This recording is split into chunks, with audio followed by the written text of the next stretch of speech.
A nova presidente da Caixa toma posse na tarde de hoje. Daniela Marques assume, o banco estatal com um grande desafio aí de limpar a imagem do banco depois das denúncias de assédio sexual que provocaram o afastamento de Pedro Guimarães. A cerimônia deve contar com a presença de diversas autoridades, entre elas o presidente Jair Bolsonaro, o ministro da Economia, Paulo Guedes, e os presidentes da Câmara, Arthur Lira, e do Senado, Rodrigo Pacheco.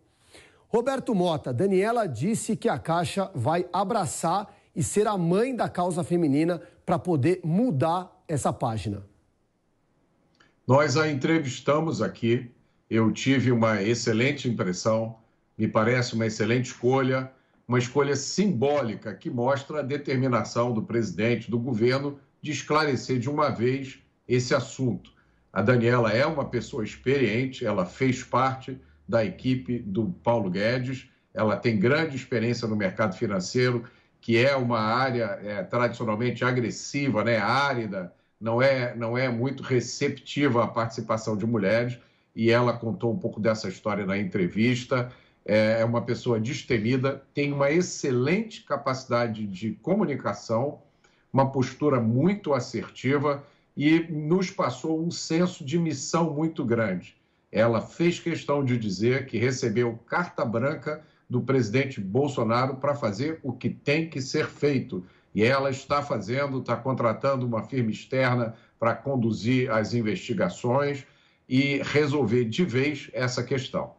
Agora, Mota, na sua opinião, além dessa questão do assédio, que é o que está sendo pautado agora, obviamente, quais serão os principais desafios que a Daniela vai enfrentar nesse momento? Um desafio continua sendo aquele desafio que já tinha sido enfrentado pelo Pedro Guimarães, presidente anterior, que é completar a transformação da Caixa Econômica de uma estatal que era totalmente aparelhada e usada para os piores fins. Basta a gente lembrar do caso do Gedel, que era diretor da Caixa e que foi preso. Tem aquela famosa fotografia de malas cheias de dinheiro, foram 51 milhões de reais que foram encontrados no apartamento dele. Então, completar essa transformação da Caixa Econômica de uma estatal que era tomada por corrupção e usada para fins políticos para realmente uma empresa que sirva a população. O segundo desafio é continuar a bancarização que a Caixa Econômica fez. A Caixa Econômica, através do aplicativo, possibilitou a mais de 30 milhões de brasileiros abrirem pela primeira vez uma conta bancária.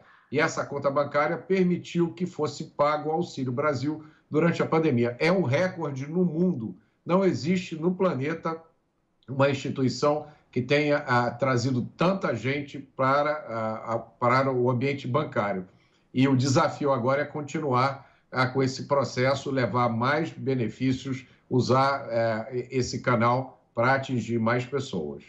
Inclusive, Mota, você falou que participou dessa entrevista. A gente tem um trechinho dessa entrevista realizada nos Pingos nos Is, aqui na Jovem Pan, da Daniela Marques. Vamos ouvir um trechinho.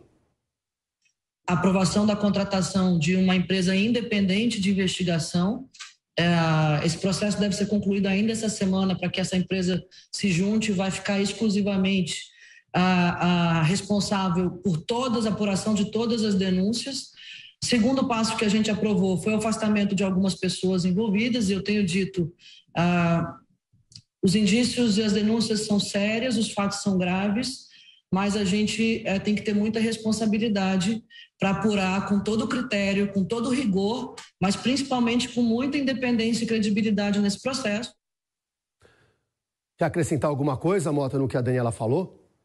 Eu acho que a colocação dela foi perfeita, Vitor, porque num caso como esse, você tem dois interesses que têm que ser cuidados. O primeiro, obviamente, é o interesse das vítimas, das pessoas que fizeram denúncias. Essas denúncias têm que ser investigadas, essa investigação tem que ser séria, porque é muito triste, é muito ruim para uma mulher ser vítima desse tipo de situação. Quando isso acontece no ambiente de trabalho, a mulher geralmente não tem coragem de falar, ela tem medo de além de perder a reputação, perder o emprego. Então, por um lado, é o interesse das vítimas. Por outro lado, é o interesse da pessoa que foi acusada, porque o prejuízo causado à imagem, à vida privada, à família da pessoa que é alvo de uma acusação como essa, esse prejuízo é muito grande, muitas vezes é irreversível. Então, se as investigações lá na frente descobrirem que não havia nada de sólido, né, e essa hipótese a gente tem sempre que lembrar, num Estado de direito democrático em que nós vivemos, todo mundo é inocente até que seja provado o contrário. Então, tem que ter muito cuidado com as investigações para preservar quem fez as denúncias e também, na medida do possível, preservar aquele que é alvo das denúncias. É esse equilíbrio muito difícil que a Daniela agora tem a missão de conseguir. Para encerrar esse assunto, Mota, você acha que a Daniela Marques ajudaria ou não a fortalecer a imagem do governo no período de pré-campanha eleitoral? Não tenho dúvida nenhuma, Vitor, principalmente com relação a essa coisa que dizem, né, que o presidente Bolsonaro é machista, é misógino, que ele não consegue trabalhar com mulheres. Está aí a prova. E ele respondeu a uma crise, nomeando uma mulher que foi nomeada não por ser mulher, mas por ser competente, né, por ter experiência, por ser assertiva, mas essa escolha de uma mulher traz um simbolismo muito grande, né? É a prova de que o presidente Bolsonaro tem o compromisso de chegar ao fundo dessa questão, custe o que custar. Tá certo, a gente tem algum tempinho ainda para o finalzinho do nosso Top 20, vamos repercutir a sexta posição da nossa lista. A gente fala de economia agora, Mota. Essa queda do salário médio, né, está dentro de um contexto global afetado pela inflação, na sua opinião?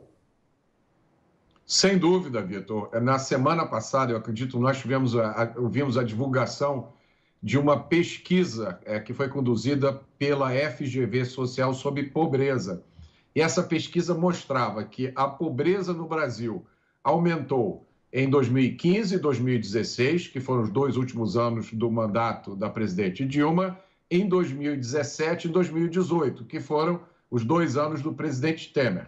A pobreza no Brasil caiu em 2019 e 2020 e subiu novamente em 2021 por causa do efeito da pandemia. Então, o Brasil hoje está num caminho virtuoso de liberalização da economia, de redução de impostos, privatização de estatais e de marcos importantes, como, por exemplo, o marco do saneamento, que não só está possibilitando o Brasil levar água e tratamento de esgoto a milhões de residências, mas também abre o mercado para uma quantidade muito grande de investimento.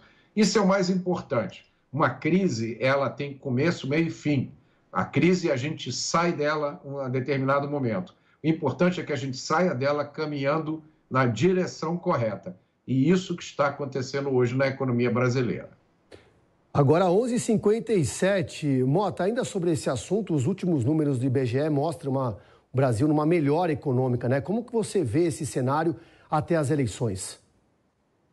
Olha, o cenário até as eleições provavelmente ainda vai ser um cenário de crise, mas espera-se que a crise, o impacto da crise, seja muito reduzido com essas medidas de emergência que foram aprovadas. A gente está vendo resultados positivos na criação de emprego, o preço dos combustíveis em vários estados já começou a cair, né? Cair bastante. Infelizmente, ainda existem alguns estados em que os governadores estão colocando as suas posições ideológicas e eleitorais acima do interesse dos cidadãos, Vitor. Isso é um absurdo. O que nós vivemos hoje no Brasil não tem paralelo. A gente saiu de uma pandemia, agora está enfrentando uma guerra. Se você comparar, por exemplo, com os anos em que o PT esteve no poder, eles se beneficiaram pela alta das commodities. Foi uma entrada de dinheiro sem precedentes aqui no Brasil. Dinheiro que foi todo despejado no ralo do populismo e da corrupção. Então, o importante é saber que nós estamos indo na direção correta. Esses resultados virão, e virão a longo prazo, não só para nós, mas para nossos filhos e para os nossos netos.